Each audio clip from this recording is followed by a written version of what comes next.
કેમ છો વિદ્યાર્થી મિત્રો? તમે મજામાં છો ને? તો આજે આપણે ગુજરાતી વિષય શીખવાના છીએ. ગુજરાતી વિષયની અંદર છેલ્લે આપણે ગયા વિડીયોમાં 10મું ચેપ્ટર અઢિયાના ચાલુ કર્યું હતું, બરાબર ને? તો આજે આપણે આગળ જોવાના છે, પણ તે પહેલાં આપણે ગયા વિડીયોમાં શું જોઈ ગયા હતા એ થોડું તાજું કરી લઈએ. તો આપણે છેલ્લે શું જોયું હતું? જે પેલા લેખક છે એમને વ્યાકરણ ભણવાની ઈચ્છા હતી, તાલાવેલી હતી, બરાબર ને? સંસ્કૃત ભણવાની ઈચ્છા થાય છે અને એ સંસ્કૃત ભણવા માટે ક્યાં જાય છે? તો સંસ્કૃત ભણવા માટે એ ઊંઝાથી ટ્રેન દ્વારા રવાના થાય છે અને ત્યાંથી એને ગામ લોકો 30 રૂપિયા આપે છે. કેટલા? 30 રૂપિયા આપે છે, પણ એમણે તો નિયમ શું હતો? સ્પર્શ નહીં કરવાનો નિયમ હતો. એટલે કે શું નિયમ હતો? પૈસા લેવા નહીં, એવો એમનો નિયમ હતો. છતાં પણ હવે એમણે ભણવું છે, અધ્યયન કરવું છે એટલે એમને પૈસાની જરૂર પડશે. એટલે સ્પર્શ નહીં કરવાનો નિયમ તોડે છે. એટલે કે પૈસા 30 રૂપિયા જે ગામ લોકો આપે છે એ લઈ લે છે અને ત્યાંથી એ અજમેર રોકાઈને મથુરા પહોંચે છે અને મથુરાથી પછી એ ક્યાં પહોંચે છે? વૃંદાવન પહોંચે છે. અને વૃંદાવનમાંથી એ જે પેલા આશ્રમમાં જ્યાં જવાનું હતું ત્યાં આશ્રમ પર પહોંચે છે, જે આશ્રમનું નામ હતું સ્ત્રોતમુનિ આશ્રમ, બરાબર ને? હવે એ સ્ત્રોતમુનિ આશ્રમમાં તો ફક્ત ને ફક્ત રહેવા અને ફક્ત ભણવા માટે જવાય. ત્યાં ભણવાની સગવડ હતી પણ રહેવાની સગવડ નહોતી. એટલે ત્યાંના આશ્રમના જે વ્યવસ્થાપક હોય છે, સ્વામીજી, એ લેખકને શું કહે છે? અહીં તમને ભણવા દેવામાં આવશે, પણ અહીં તમને રહેવાની જગ્યા નથી. ત્યારે લેખકને પછી બીજી જગ્યા બતાવે છે, પરમહંસ આશ્રમ નામ આપે છે અને ત્યાં જવા માટે એને કહે છે. અને લેખક પહેલાં તો ભણવા જવાનું છે એટલે જે વ્યાકરણનું પુસ્તક હોય છે લઘુ કૌમુદી, એ લઈને ભણવા માટે આવજે એવી સૂચના કરે છે. એટલે લેખક ત્યાંથી નીકળે છે. હવે ત્યાંથી નીકળે છે અને પરમહંસ આશ્રમે જવાનું છે. એટલે તે પહેલાં એ લેખક શું કરે છે? લઘુ કૌમુદી જે વ્યાકરણની પુસ્તક છે એ ખરીદવા માટે બજારમાં જાય છે. હવે બજારમાં જે પ્રખ્યાત દુકાન હોય છે, ગીતા પ્રેસ, ગોરખપરની દુકાનમાં ત્યાં જાય છે. ત્યાં સારા પુસ્તકો મળતા હતા સસ્તા. એટલે લેખક ત્યાં લઘુ કૌમુદી જે પુસ્તક હોય છે તે જુએ છે અને એનું મૂલ્ય જોયું છે તો તેનું મૂલ્ય હોય છે 10.5 આના, એટલે કે લગભગ 65 પૈસા. અને લેખક પાસે માત્ર હતા 8 આના બચ્યા હતા. હવે બાકીના જે પૈસા ખૂટે છે અઢિયાના, એટલે કે 15 પૈસા ખૂટતા હતા. એ ક્યાંથી લાવવા એના માટે લેખક નિરાશ થઈ ગયા હતા અને ત્યાંથી પુસ્તક જે પાછું આપી દે છે. અને એમને સંસ્કૃત ભણવાની તીવ્રતા લાવેલી હતી. હવે કરવું શું એમ વિચારીને 1.5 માઇલ સુધી વિચારતા પરમહંસ આશ્રમે પહોંચે છે. હવે પરમહંસ આશ્રમે પહોંચે છે, ત્યાં ફક્ત ને ફક્ત ત્યાં રહેવાની જગ્યા હતી, નહીં કંઈ જમવાની, કશું નહીં, બરાબર? ત્યાં પોતાનું પાથરણું પાથરીને સૂવાનું અને કૂવાનું પાણી પીવાનું. અને જે આશ્રમ હતો તેના સંચાલન કોણ કરતું હતું? તો સ્વામી બીરગિરિજીનું સંચાલન કરતા હતા. હવે લેખકને ત્યાંના માણસો પણ ખૂબ સારા લાગે છે અને સમજુ લાગે છે. હવે તેમને થોડી લેખકની પૂછપરછ કરે છે અને એમને ખુલ્લી રવેશીમાં, એટલે કે જે પરસાળ હોય છે ને ત્યાં રહેવા માટે ત્યાં આસન લગાવવા માટે કહે છે. હવે ત્યાં રસોડું તો હતું નહીં એટલે જમવાનો બી પ્રશ્ન ઊભો નહોતો થતો. એટલે લેખક શું કરે છે? પાથરણું પાથરે છે અને બેસે છે અને ખૂબ જ ચિંતામાં પડી જાય છે. અહીં સુધી આપણે જોયું હતું, બરાબર ને? તો લેખકને હવે શી ચિંતા થઈ છે તો તે હવે આપણે આગળ જોઈએ. તો આપણે અહીં સુધી જોયું હતું, બરાબર ને? તો આવતીકાલથી ભણવાનું શરૂ કરવું છે, પણ લઘુ કૌમુદી વિના કેમ ભણાશે? અઢિયાના લાવવા ક્યાંથી? વાતાવરણ અજાણું હતું, કોઈની પાસે કશી વાત કરી શકાય તેમ ન હતી. શું કરવું? કેટલો સમય ગમગીન રહ્યા પછી ચમકારો થયો. વૃંદાવનના મુખ્ય મંદિર બિહારીજીના દર્શન કરવા જા અને કોઈ સજ્જન દેખાય તો અઢિયાના માંગ. કોઈ તે જરૂર આપી દેશે. હવે લેખક શું કરે છે? હવે આવતીકાલથી તો ભણવાનું શરૂ કરવાનું છે. હવે વ્યાકરણ પુસ્તક જે છે લઘુ કૌમુદી, એના વિના તો ભણાય કેમ? અને અઢી આના પણ લાવવા ક્યાંથી? વાતાવરણ એટલે કે જ્યાં રહેવા આવ્યો છે તે ખૂબ અજાણું છે. કોઈની સાથે વાત કરી શકાય એમ પણ નહોતું. હવે કરવું શું? કેટલાક સમય પછી એમને એમ ચિંતામાં બેસી રહે છે, ગમગીન ઉદાસ બેસી રહે છે. પછી જાણે ચમકારો થયો હોય તેમ શું કરે, યાદ આવે છે કે વૃંદાવનના મુખ્ય મંદિર જે છે, બિહારીજીના દર્શન કરવા જવાની વાત મનમાં વિચારે છે. અને જો કોઈ ત્યાંથી સજ્જન દેખાઈ જશે તો એની પાસે અઢી આના માંગી લેવાના અને એ આપી દેશે એવું વિચારે છે. અને પછી ત્યાર પછી બીરગિરીજીને કહીને હું નીકળ્યો પાછો વૃંદાવન જવા. હવે લેખક શું કરે છે? ત્યાંથી બીરગિરીજીને કહીને વૃંદાવન જવા માટે નીકળે છે. સામે આવતી પ્રત્યેક વ્યક્તિને હું આશા અને લાલચભરી દ્રષ્ટિથી જોતો. કદાચ આ માણસ મને અઢી આના આપે, પણ માંગવાની હિંમત ના ચાલે. કદાચ ના પાડશે તો, કદાચ અપમાન કરશે તો. હવે લેખક વૃંદાવન જવા માટે તો નીકળે છે અને સામે એને જેટલી વ્યક્તિ આવતી દેખાય ને એ દરેક વ્યક્તિને આશા અને લાલચભરી દ્રષ્ટિથી જુએ છે કે કદાચ આ માણસ મને અઢી આના આપી દેશે. પણ હિંમત નથી માંગવાની, હિંમત ચાલતી નથી. કદાચ ના પાડશે તો, કદાચ અપમાન કરશે તો, એવું વિચારે છે. પછી માણસમાં જ્યારે યાચનાવૃત્તિ જાગે છે ત્યારે જ તેનું તેજ ખુમારી અને વ્યક્તિત્વ ઢીલું ઢસ જેવું થઈ જાય છે. તેનો મને પ્રતિક્ષણ અનુભવ થવા લાગ્યો. લગભગ 1.5 માઇલના રસ્તા ઉપર કેટલાય માણસો સામે મળ્યા. મેં સૌને નિહાળ્યા પણ કોઈની પાસે અઢી આના માંગી શક્યો નહીં. બિહારીજીનું મંદિર હવે નજીક આવી ગયું હતું. મને થઈ ગયું કે હું અઢી આના માંગી શકીશ નહીં અને પુસ્તક વિના ભણી શકીશ નહીં. નિરાશા વધી ગઈ હતી. તેવામાં મારી દ્રષ્ટિ રોડ ઉપર બેસીને ટોપલામાં ફળો વેચતા એક માણસ ઉપર પડી. કોઈ અગમ્ય પ્રેરણાથી હું તેની પાસે ગયો. મારી હથેળીમાં રાખેલા 8 આના તેને બતાવ્યા અને કહ્યું, મારે એક સંસ્કૃત પુસ્તક જોઈએ છે.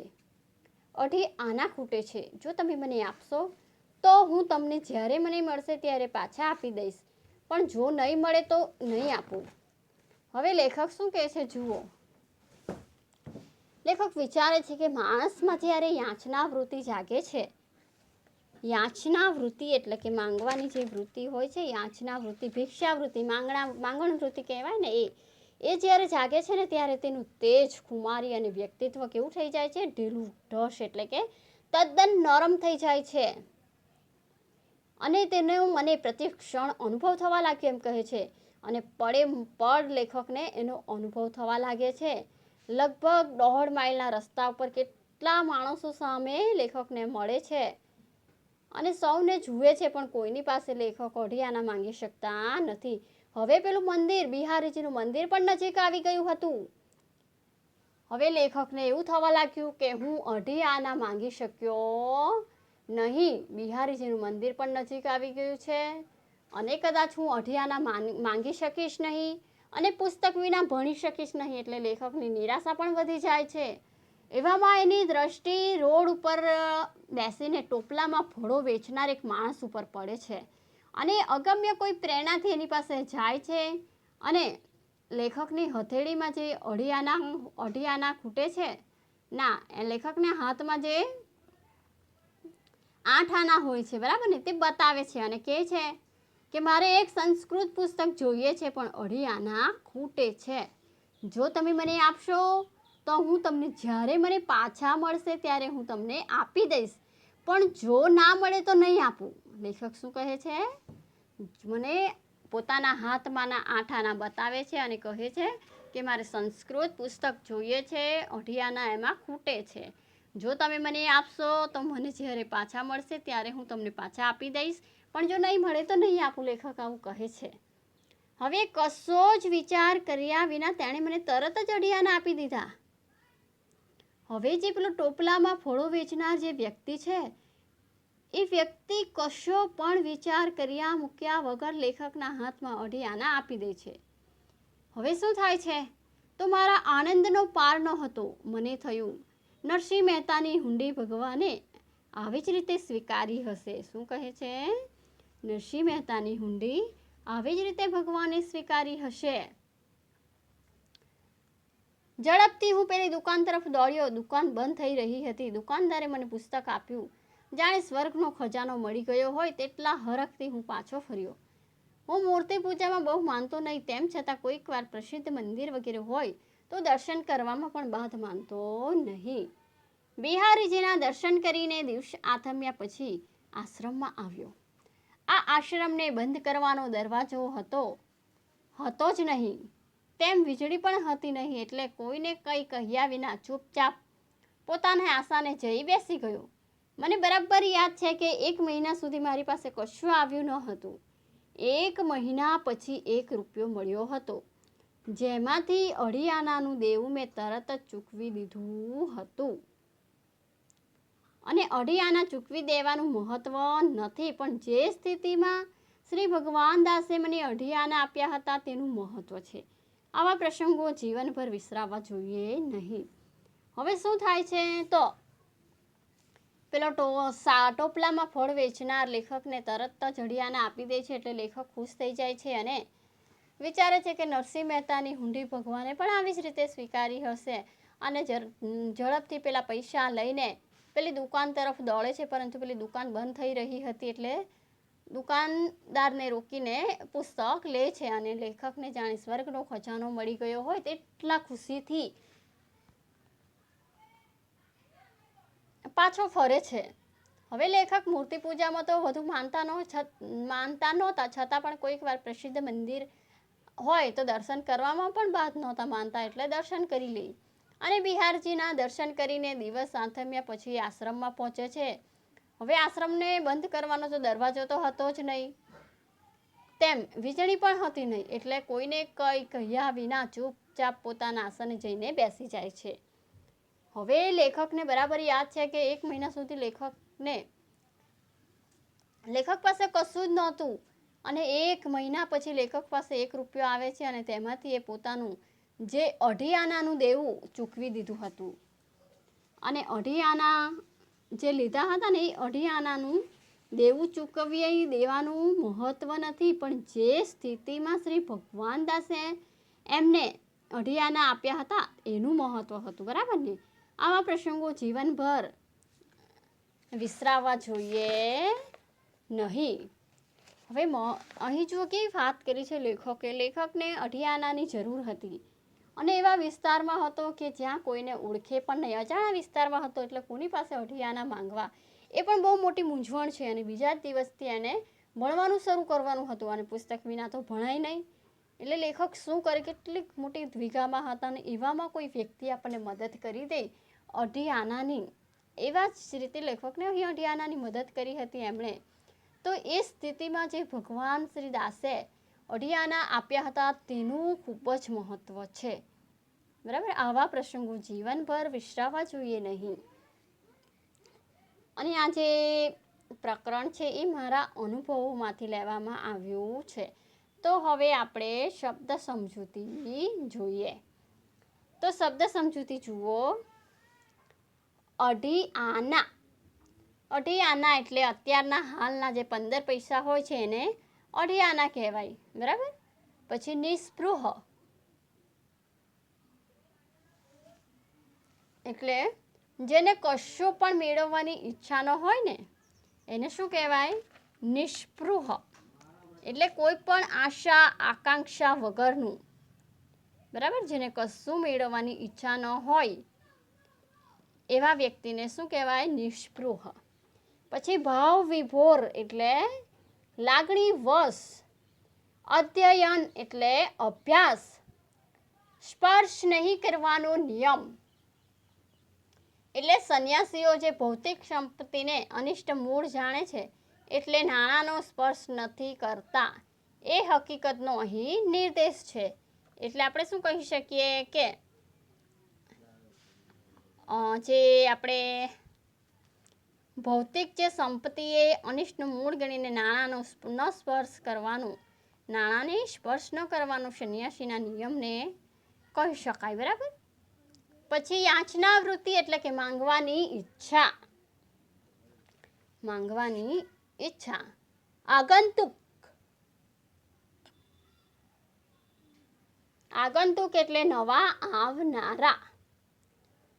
પછી એક બ્રહ્મનિષ્ઠ એટલે પરમેશ્વર એક જ છે એવું સમજીને એમાં નિષ્ઠા રાખવી તે.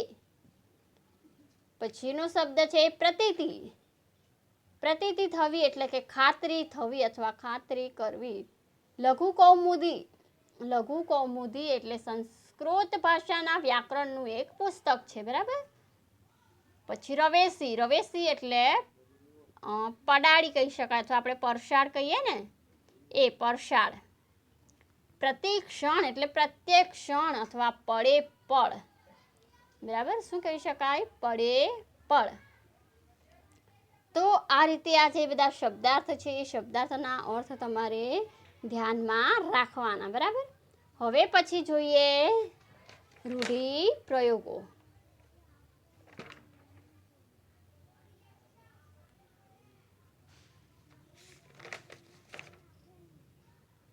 રૂઢિપ્રયોગો જોઈએ. હિલોળે ચડવું એટલે ભીડ રૂપે એકઠા થવું અથવા ભેગું થવું. તાલાવેલી એટલે તાલાવેલી લાગવી એટલે આતુરતા અથવા ચટપટી તાલાવેલી.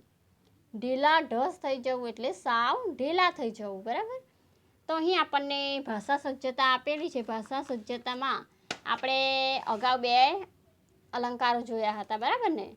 2 અર્થાલંકાર જોયા હતા. કયા કયા? ઉપમા અને ઉત્પ્રેક્ષા અલંકાર. તો હવે આપણે કેટલાક શબ્દાલંકાર અહીં જોઈએ. તો શબ્દાલંકારમાં જુઓ, નીચેના વાક્યો આપેલા છે તે જુઓ. કામિની કોકિલા કેલી કુંજન કરી. કાળા કર્મનો કાળો મોહન, કાળું એનું કામ. હવે તમે જોશો કે ઉપરના બંને જે વાક્યો છે એ વાક્યમાં ક વર્ણનો વારંવાર ઉપયોગ થાય છે, બરાબર ને. દેખાય છે ક વર્ણ. કામિનીમાં કામિનીનો ક, કોકિલા કેલી કુંજન કરે. એવી જ રીતે બીજું વાક્ય છે કાળામાં કર્મનો કાળો, કાળું કામ, બરાબર. આ રીતે જે આપણને એકનો એક વર્ણ દેખાય છે, બરાબર. એ ક વર્ણનો વારંવાર ઉપયોગ એ શું છે? ચમત્કૃતિને સર્જીને ભાષામાં શોભાની અભિવૃદ્ધિ કરે છે. તો અહીં શબ્દ દ્વારા ભાષા શોભતી હોય તો એ શબ્દ અલંકાર બને છે. પરંતુ સાથે સાથે અહીં વર્ણનું મહત્વ પણ છે. એટલે આ અલંકારને વર્ણનું મહત્વ હોવાથી વર્ણાનુપ્રાસ અલંકાર કહેવાય છે. કયો અલંકાર કહેવાય? વર્ણાનુપ્રાસ અલંકાર કહેવાય છે. તો આ પ્રકારના બીજા ઉદાહરણ પણ તમે પાઠ્યપુસ્તકમાંથી શોધી શકો છો. અથવા વર્ણાનુપ્રાસ અલંકારમાં કયા કયા અલંકારો આવે છે? તો વર્ણાનુપ્રાસને બીજું વર્ણસગાઈ પણ કહેવાય છે. પછી બીજો શબ્દાનુપ્રાસ કે યમક અલંકાર પણ આવે છે. અંત્યાનુપ્રાસ. આ બધા જે અલંકારો છે એ શબ્દાલંકારો છે, બરાબર. તો વર્ણાનુપ્રાસ અલંકારમાં શું હોય છે? તો વર્ણાનુપ્રાસ અલંકારમાં એકનો એક વર્ણ આવતો હોય છે. તો એના જેવા બીજા ઉદાહરણો આપણે જોઈએ તો પ્રભુના પ્રેમના પુષ્પો પરોવી કાવ્ય માળતું. સાંકડી શેરીમાં સસરો શામા મળ્યા રે. ભૂખતી એ ભૂંડી ભીખ છે, બરાબર. તો આ રીતે એકના એક વર્ણો જે વાક્યમાં આવતા હોય એને વર્ણાનુપ્રાસ કહેવાય. પછી શબ્દાનુપ્રાસ એટલે કે પદ્યની કે ગદ્યની પંક્તિમાં જે સરખા ઉચ્ચારવાળા પણ જુદા જુદા અર્થ દર્શાવતા જો શબ્દો આવે તો તેને કર્ણપ્રિય લાગે છે જે. અને આમ સરખા ઉચ્ચારણવાળા પણ જુદા જુદા અર્થ ધરાવતા શબ્દો જ્યારે આવે તેને શબ્દાનુપ્રાસ અલંકાર કહેવાય છે. માયાની છાયામાંથી કાયાને મુક્ત કરવા ગોવિંદ રાયાની માયા કરો. અથવા બીજું ઉદાહરણ તમે સાંભળજો. આ તે સાતું જ હાલ સુરત સોનાની મૂરત. થયા પૂરા બે હાલ સુરત તુજે રડતી સુરત. અથવા કે હીન જન્મે નવ હીન માનવ, કે હીન કર્મે કરી હીન માનવ. તો આપણે પહેલી પંક્તિ જે જોઈએ એમાં માયા, છાયા, કાયા, રાયા, બરાબર એવા શબ્દો આવ્યા. પછી બીજી પંક્તિ મેં જે કીધી એમાં હાલ બે હાલ, પછી મૂરત, સુરત, સુરત, અને ત્રીજી પંક્તિમાં આપણે હીન, એવા બધા શબ્દો જે જોયા એ સરખા ઉચ્ચારવાળા હતા, બરાબર. પણ અન્ય શબ્દ સાથે જોડાતા એના અર્થ જુદા જુદા થઈ જતા હતા. બરાબર, તો આનો વિગતવાર અભ્યાસ આપણે આગળના ધોરણમાં જોઈશું, એટલે કે 9મા ધોરણમાં જોવાનો છે. તો અત્યારે આપણે અભ્યાસ જોઈએ. બરાબર, અભ્યાસ જુઓ. નીચેના પ્રશ્નોના ઉત્તર માટે આપેલા વિકલ્પોમાંથી સાચા ઉત્તર શોધીને તેનો ક્રમ અક્ષર પ્રશ્નના સામેના ખાનામાં લખો. તો આ જે પ્રશ્ન છે એ આપણે ભાષા સજ્જતા જે છે અહીંયા પૂર્ણ કરીએ છીએ, અને આ જે અભ્યાસ છે એ આપણે આગલા પ્રશ્નો આગલા વિડીયોમાં નેક્સ્ટ વિડીયોમાં જોવાના છીએ. બરાબર, તો આ જે પ્રકરણ છે અળિયાના એનું ભાષા સજ્જતા અહીં પૂર્ણ કરીએ છીએ, અને અભ્યાસ સાથે આપણે નેક્સ્ટ વિડીયોમાં ફરી પાછા મળીશું.